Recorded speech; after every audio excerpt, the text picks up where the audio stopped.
How's it going? And welcome to episode 215 of On the Wire, proud member of the Pitcher List Podcast Network.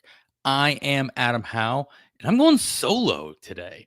I've done this in a long time, so bear with me throughout the episode. I venture to guess this will be a shorter episode than normal, and you only have to listen to me for probably half the time. And if you're throwing myself on 1.5 speed, then it's even shorter for you. Hopefully I give you as much information as you need to make the decisions to pick up the right players that fit your needs for the 10th fab period of this 2025 season. Kevin will be back, of course, with us next week. But let's get right into it. We're going to go lightning round here through some news and notes that happened throughout the course of the week. And if you are watching this on YouTube, thank you so much. Bear with me as I flip through different screens and try to keep up with my own notes here. If I happen to not flip to the next screen, do apologize. But for those listening, you don't really care. First, one of the more recent news items that came across here, Jock Peterson was hit in the hand by Bryce Wilson on Saturday during Saturday's matchup, and it turns out he fractured that right hand and will be out for quite some time as he recovers from that. Corey Seager also, as Rangers related news, Bruce Bochy said that Corey Seager won't be back from the IL for another 7 to 10 days. So we won't be expecting him to fill in that DH spot when he comes back, at least not right away. So the Rangers are going to be having to do, they're going to have to call somebody up, keep an eye on what that final transaction ends up looking like before Fab runs. I could totally see them calling Dustin Harris back up and just filling in the gap at DH. I do expect Seager to be able to take the majority or a lot of the DH spots when he does come back, but that's not for another week or so. So for those enjoying the flexibility of Josh Smith, even if the production hasn't been there as much as it was at the start, Josh Smith is still filling in every day at shortstop for the foreseeable future, batting in the 1 or 2 spot most days throughout the course of the week. Off to my Boston Red Sox. Third baseman Alex Bregman lands on the IL with a strained quad, and unfortunately, Cora did mention that the seriousness was similar to what kept Bregman out 58 games in 2021. So we expect to see Bregman out for maybe the next 2 months of the season, but we shall see as more updates come about. In the meantime, prospect Marcelo Mayer made his MLB debut in the second game of the Red Sox-Orioles doubleheader on Saturday, making a start at third base and making himself, of course, eligible for bidding this coming Fab period. It was also announced that Rafael Devers would not be playing third base. He did start at DH in that game as well, with Mayer being the third baseman in the second game, Sogard being the third baseman in the first game. Sogard moved over to first base to start in the second game as well. So a lot of opportunities to kind of just put Devers right back in the field, but they said, no, you've already left your glove at home, and Mayer should be the everyday third baseman for the foreseeable future for the Red Sox, and there's no reason he would be sent down if he can produce the way most Red Sox fans and anybody following the game thinks that he can at the major league level. So of course we almost always see some kind of hiccups early going, but we've seen other success from other rookie players on the Red Sox this season already. So I would expect to see a lot of bidding on Marcelo Mayer. Just, if nothing else, just the hype, top prospect pedigree, all that stuff. And what will be nice is that he may very well be worth the triple-digit bid if Bregman is going to be out as long as is currently expected. Play if you're like me in some leagues where you don't have a ton of cash left over, we might be finding yourself on the other side of this bidding war, and that might be okay as well. Knowing where this is going to end up for the Red Sox and for Mayer being just how long he'll be on this roster is still technically in question. And so we'll see how far that money can go. But if you are desperate for somebody and we think that Bregman could be out a while, Mayer could be your guy. Just a couple notes that doesn't affect a whole lot, but as looking at rostership percentages, it does affect some people. Ben Lively underwent his UCL reconstruction surgery. He's hoping to return for the second half of 2026, of course.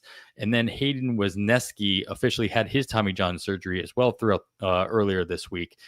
Both these guys obviously not of a concern. You should have already dropped them, but Lively is still 26% rostered in the main event, 2% in online championships. Wesneski still 5% in the main event and 8% in online championships. So there are still a handful of you out there that have not made a drop. I know myself, I had an instance, at least in one league, where I needed to drop somebody of the same ilk, and I just lost all of my bids. So I know this can happen. So just make sure that you've got enough bids underneath Lively and Wesneski this year as your drop, that you're not stuck holding on to them for another week. The Tigers got back Matt Vierling. He returned to the lineup this week, started in center field for the Tigers on Saturday, did not start on his first day back on Friday. But this should at least spell Javi Baez, who started off extremely strong early on as he moved into center field and has obviously petered out a little bit, which comes to no surprise to most. It is nice to have all that flexibility for Javi Baez and to have him be a name that you enjoy talking about and just being like rooting for him in general. But with Vierling starting in the 7-hole for the Tigers on Saturday against the righty, we would expect Vierling to be catching up or filling in moving forward, as long as his injury doesn't creep back up for him as well.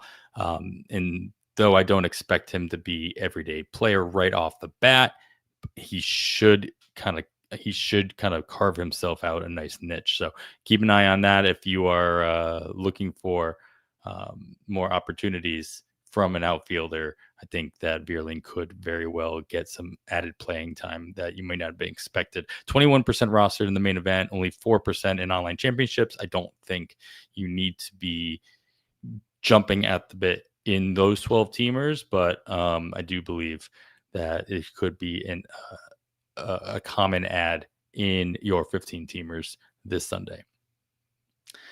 White Sox, they optioned Tim Elko and then more notably Andrew Vaughn earlier this week. And so as I kind of flip through and see what that kind of has looked like for the White Sox, obviously it's noticeable as Andrew Vaughn, 97% rostered in the main event, 33% rostered still in those 12-team online championships. We've had Miguel Vargas move over to first base over the course of the weekend, batting third, which is par for the course here. He's been batting in the top 3 for the last 3 or 4 weeks here for the White Sox, performing fine in general, but it does look like Vargas is going to be the pretty much everyday first baseman unless Andrew Vaughn can get some things together and get called back up. He wasn't really playing any first base anyway. He was pretty much DHing Andrew Vaughn, that is, for the White Sox, where Elko was playing, the majority of first base. throughout the course of the last 2 or 3 weeks, since being called up and then sent back right back down alongside Andrew Vaughn. Andrew Benintendi did return from the IL alongside Mike Tauchman for the White Sox. They both kind of filled in right away, with Benintendi being the DH in the cleanup spot, with Mike Tauchman going right back into the top 2 spots of the lineup, batting second on both Friday and Saturday after his return. So that appears to be where we'll see the majority of the White Sox lineup kind of fill itself in, with the likes of Elko and Vaughn being demoted. A couple moves by the Athletics. They made a bunch of moves, most notably J.J. Bleday, who is 100% rostered in the main event, 87% rostered in online championships. He was optioned down. And then Gio Urshela was put on the IL. And then Seth Brown, both Urshela and Brown not rostered anywhere. But, their names come up quite often, or every couple of weeks. But Seth Brown was designated for assignment by the A's, with JJ Bleday and a bunch of other movement and other player movement from the A's. We really see. JJ Bleday was playing pretty much every day. He was getting a couple extra days off here or there in center field for the Athletics. So this should move. Denzel Clark was called up, and he did start against a lefty on Saturday. So he could be filling in that spot in center field. When Bleday was out of the lineup, we saw Lawrence Butler just move over to center field. We've seen other players kind of fill in that gap as needed, including Seth Brown for that matter. So it does, with Seth Brown out of the picture, Lawrence Butler not starting against the lefty on Saturday. We did see Denzel Clark thrown in there, and not necessarily expecting a whole lot out of Denzel Clark, but we'll see what kind of playing time we see from the Athletics at that position while JJ Bleday is in AAA. The Milwaukee Brewers, they welcome back Aaron Ashby, one of my personal favorites, from the IL, and they option reliever Carlos Rodriguez as the corresponding move. Not expecting a whole lot of relatively high leverage situations from Aaron Ashby, but nice to see that come back up. Would be nice to see if he fills in any kind of bulk reliever, and maybe we can get some extra strikeouts or things of that nature. But I don't foresee him being somebody I'm targeting in my ratios category, which is usually where that type of position ends up finding itself into on our recommendation list. All right. Well, with all that being said, that is a quick rundown of some news and notes that happened throughout the course of the week that may impact your decision making when it comes to your FAB consideration. Of course, there's a whole bunch of other things that happened throughout the course of the week.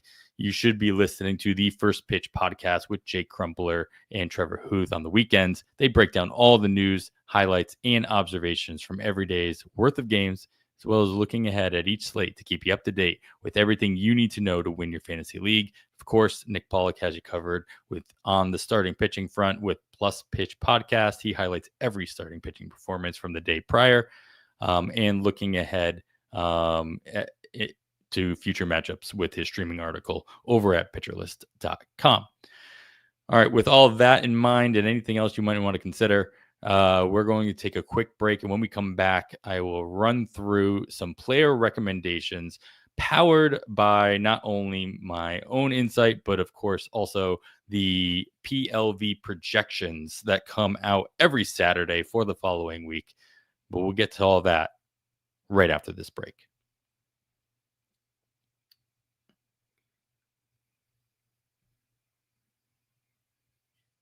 All right. Hey guys, thanks for joining me so late on a Friday night. I'm just going to get some of my screens caught up here so I can show off some of the Process Plus things and what have you. Probably going to be a quick one. Appreciate you guys chatting about as well. Trying to keep an eye on every single screen of mine as well, but bear with me here. All right. All right, welcome back. You are still listening to On the Wire. I am Adam Howe, running solo today, trying to do Kevin proud here, as he's enjoying his time off. Well deserved. But we'll get right into some recommendations. As I mentioned before the break, going to be powered a lot of these recommendations from the PLV projections that, of course, you can get on a weekly basis, daily basis, weekly basis. If you are a PL Pro subscriber, a whole bunch of other things, of course, that come along with that, including discussions in our PL Discord. Along with a bunch of other apps and tools, which I'll show off a couple of those here as long as I can remember to click on the right tabs as well. So let's get into power. The first one that I'm going to get into, and if I can find the right tab to show off here for those watching at home or watching from wherever you're watching, we've got a recommendation of Jo Adell. Kind of a surprising one. If I do say so myself, as I was kind of scrolling through PLV projections for next week. Jo Adell does have, 3 against the Yankees, where he will face off against 2 lefties and 1 righty starting pitcher. And then he'll be 3 at Cleveland with 2 right-handed starters and 1 left-handed starters over the weekend as well. One noticeable thing, of course, as I'm showing off his Process Plus, obviously his power is what's kind of been driving him throughout the course of the season. And it's just kind of getting bigger and better. And that's pretty much the only category that's really doing anything for him. Yeah, like in the last couple days or last couple weeks, his contact has getting close to league average. Same thing with his decisions. So he's doing some things. He's making some adjustments to kind of utilize that power and make it go a little further, pun intended, of course. And he is missing a couple games here or there, but I do expect that they'll be able to take it as long as he can continue to take advantage of that power throughout the course of the next couple of days. The Angels are really going to have not much of a choice but to continue to play him. And if you're just looking for a power surge, that's all you're going to get with Jo Adell. And that's fine because that's what you're looking for. In the last 3 weeks, he has garnered half of his hits have gone over the fence. Granted, he's got a total of 8 hits in those 3 weeks. So 4 home runs, still nothing to shake a stick at. So Jo Adell, 77% rostered in the main event, 32% rostered in online championships. If you are looking for a little bit of a power expectation of a power surge for this coming weekend, Jo Adell, you could do a lot worse in PLV projections against his matchups against the Yankees and the Guardians. Really have him tapping into that power, which you see on here from his Process Plus chart, as being something that he is obviously doing something right with. Somebody that's a little bit more readily available. And if I can find the right chart, I don't think I have. Oh, I do have him up. We are going to go with KODY CLEMENS. He's got, in the last week or so, you notice with all the moves that the Twins have made between injuries and send downs and what have you, KODY CLEMENS appears to be the strong side of the platoon at second base for the Twins, and they're lined up to face off against 6 right-handed pitchers as they travel to Tampa Bay and to Seattle next week. And in the last couple weeks, as you can see from his Process Plus chart, his he's taking this opportunity to the next level where he's, showing off what power he does have in that small sample size over the course of the last couple of days, in a week and a half or so. So KODY Clemens, 12% rostered in the main event, 0% rostered in your 12 teamers. It's going to be hard to put him at the top of your waterfall list just because you don't know exactly what the Twins are going to do with him. But if, recent history is showing you anything at the very least, and knowing that the Twins are set to face off against all right-handed starters against Tampa Bay and Seattle, pending any kind of changes in the schedule or the rotations of either team. We'll see a lot more of KODY Clemens, and hopefully he can continue to tap into this newfound power with regular playing time throughout the course of the week. KODY Clemens. All right, we'll move on to a speed option here. Not powered by PLV projections, simply just looking at the matchups moving ahead. So really what I'm going to recommend for this coming week is I want to focus on the fact that we see two teams really just giving runners whatever they want to do, letting them do whatever they want out on the base pass, with the Houston Astros being one of them. They have allowed 62 stolen bases, only throwing out 6 on the year. That is good for the most stolen bases allowed in the American League, and only second most overall. And that's thanks to Miami Marlins giving up 79. It's a 79. That's a lot of stolen bases in comparison. And they've only thrown out a handful of theirs as well. So both of their caught stealing rates in the single digits here. So if you can find, Miami faces off against San Diego and San Francisco throughout the course of the next week. So if you can find anybody available on your wire that has any type of speed component to their game, go for it.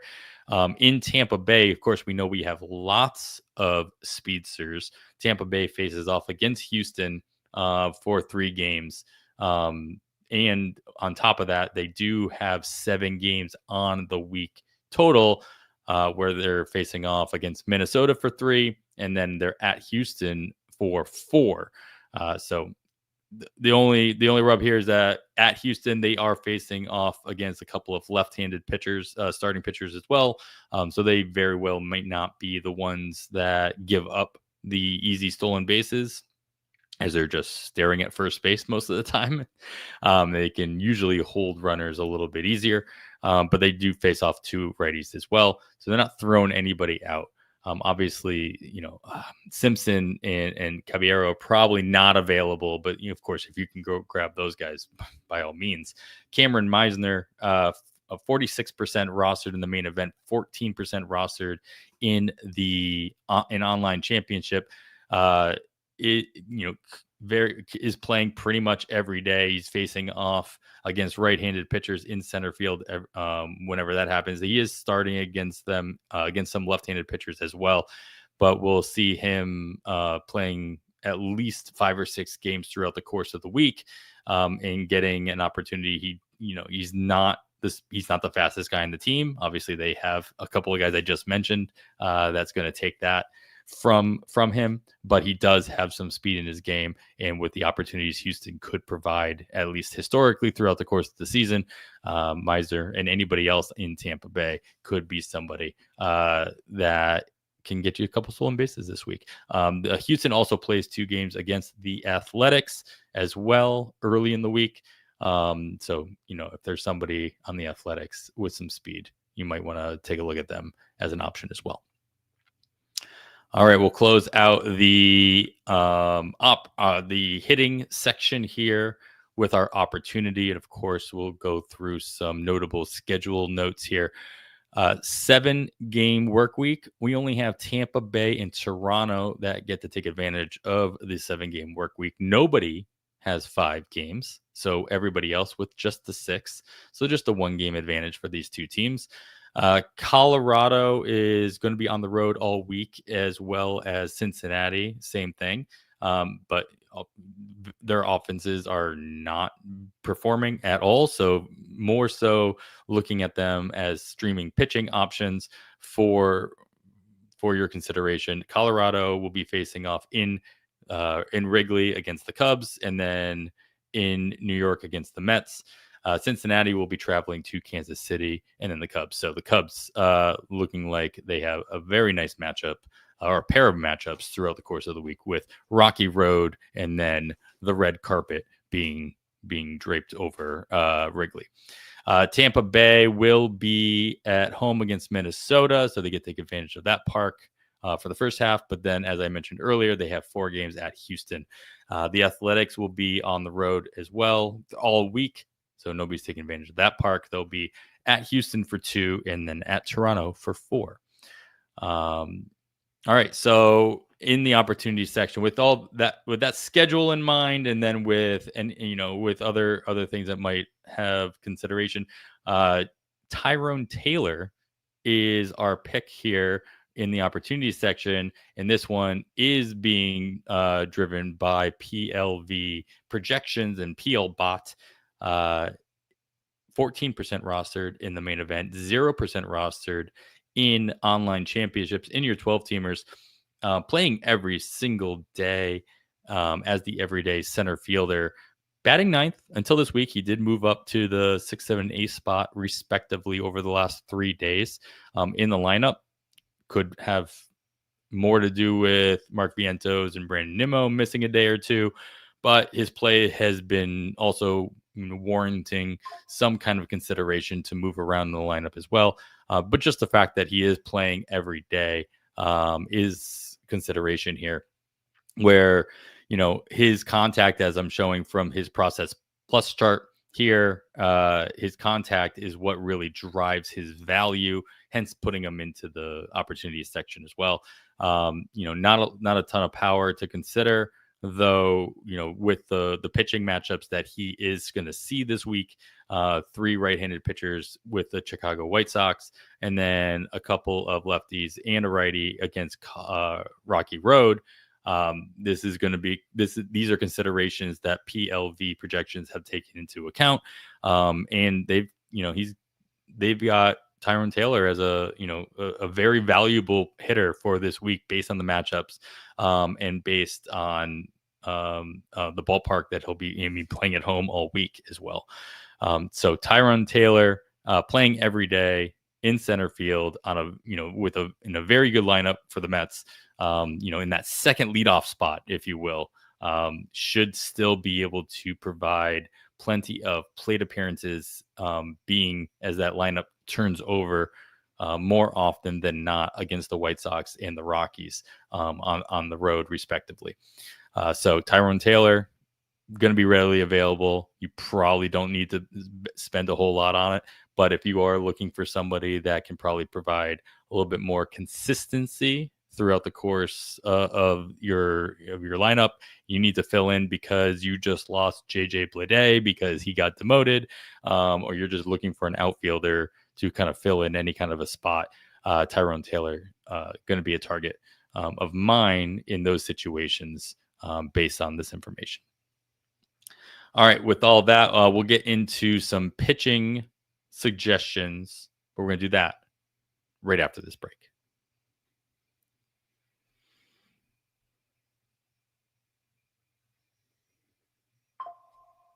All right, guys.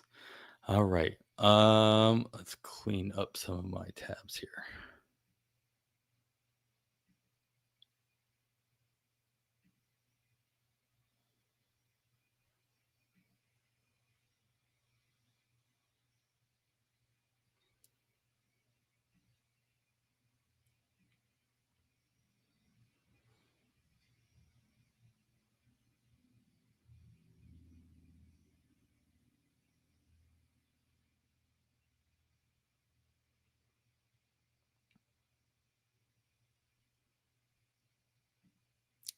Thanks for bearing with me, everybody. 1 second.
All right, I am back, and we'll get right into the PLV projections of your wins and strikeouts suggestions here.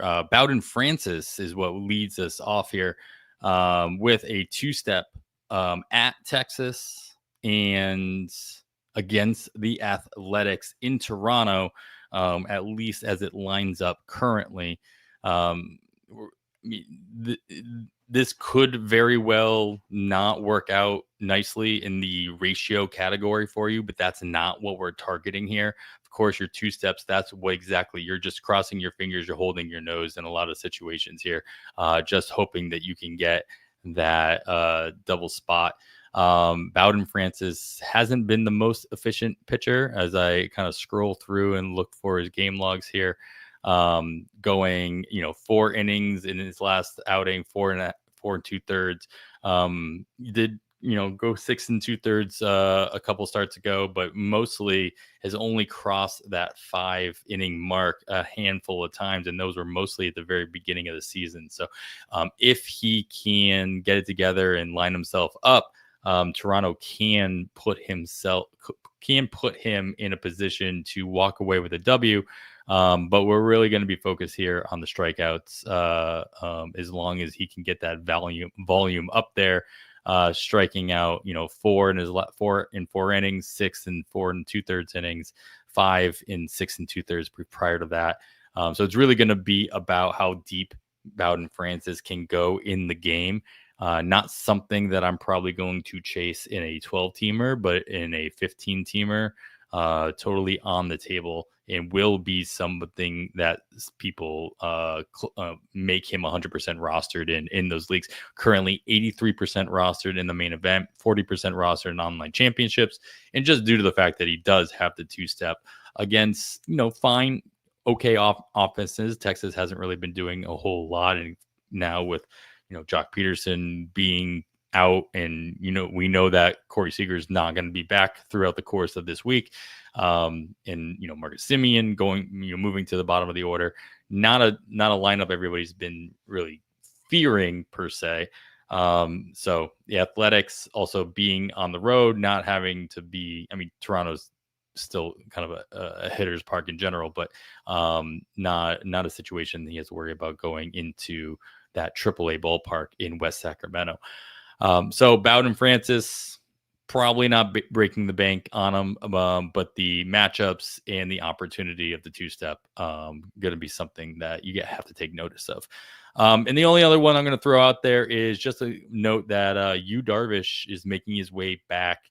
And though he is not expected to be back in the first half of the week for the first series, very well could be back in the second series. So this would be a good time to kind of stash him. He is available in about 14% of main event leagues and over half of online championships. So even if you want to grab him now and stash him on your bench for a week to see how he does, or when he does come back, he'll be a little bit less expensive this week than he will the following week. All right, moving into our ratios categories here. I'm going to do exactly what Kevin usually does, and we're going to rely on Rick Graham's article over at Pitcher List as we take a look at, and as I try to pull this up real quick. I had it open earlier.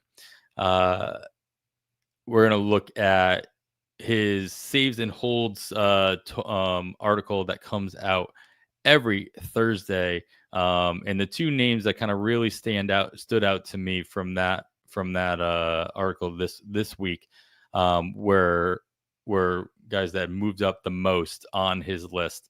And I'm just going to get right into it instead of trying to scroll through this all the articles over at Pitcher List.